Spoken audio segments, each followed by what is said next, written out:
Yeah. Hello everyone, my name is Lakshmi. I'm coming from Amrita Institute of Engineering. It's basically located in Kerala. My background is I finished my BTech in electronics and then I did my MBA from Manipal Institute of Management in HR. And then I actually went to US and after that I realized the importance of getting back to technicals. I did my MS in Computer Science Engineering and then I worked there for close to 2 to 3 years in United Technology Corporation. Then when I came back to India, I went to mainly wanted to do in the research side, and I was initially teaching in the School of Engineering located in Kerala, basically.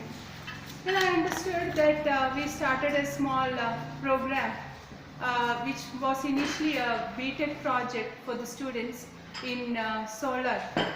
Then slowly we understood that getting from grid tie again, it's a big market, and again fighting with the discoms for the export, it's a huge mess.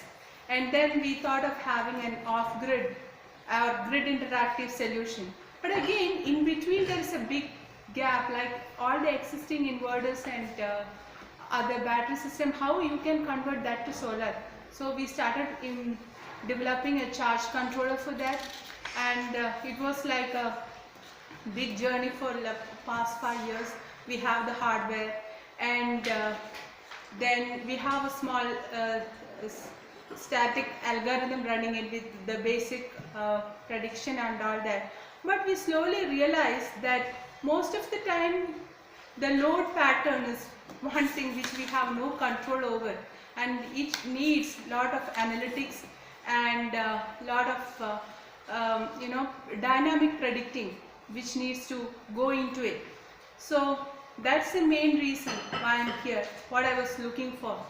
Like, how can I get my data, what are the different data I have, or the different load pattern, how I can improvise.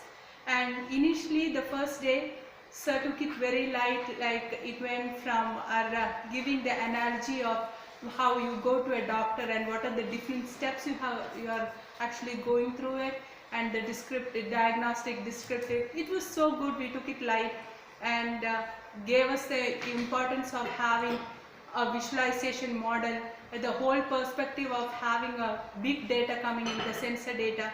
Then as we moved on from day 1 to 2, we actually got into the Tableau, that visualization tool, and again once you have the tool, it's like, okay, you have it, and you're going and you're seeing it again. You need to have a technical background to see what exactly these data are telling, how you can, you are taking this variable, but on what grounds. Then we are talking about correlation, regression, and slowly we going from step by step into the predictive modeling, the forecasting modeling. So it's a lot of learning which I'm taking it back. Now I can apply, like before when I see some missing values, the normal tendency is to say discard it, but I'm losing a lot of information along with that, which I cannot afford to do it.